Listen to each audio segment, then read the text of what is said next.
Right, this video is going to be about sex and sexuality in late adulthood. Sometimes when I teach in person, I'll have students make kind of the icky faces like, no, old people should not have sex. Many do. Many value their sex lives, their sexuality. Many value that aspect of their relationship, those who are in a romantic relationship. Now, we do find that there's diversity in terms of values and needs regarding sexual activity, sexual behavior.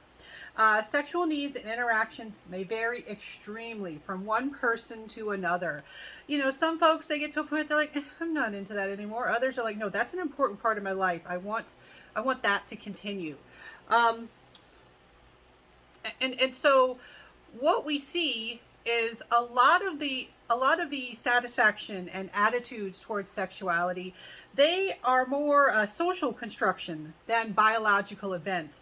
You know, it's less likely a need to fulfill, you know, physical urges. It's more like, well, my attitudes, my views are that this is important to me.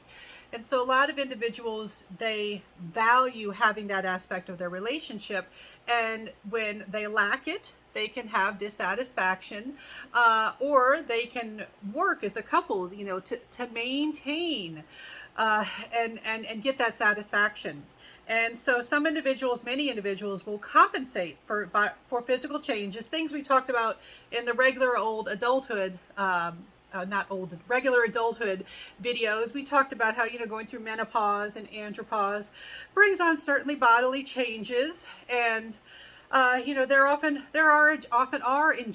adjustments in terms of how often, if you want to do it at all, what you want to do, and, you know, all of these factors, you know, sort of things that couples have to communicate about. And so couples can compensate for physical changes by optimizing their relationship in other ways.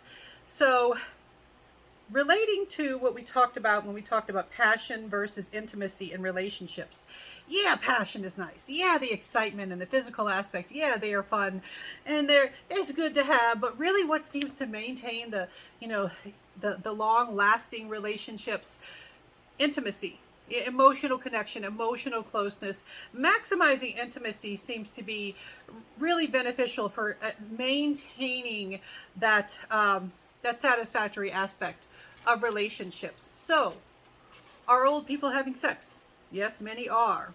What exactly are they doing? Depends on the person. How often? Depends on the person, the couple.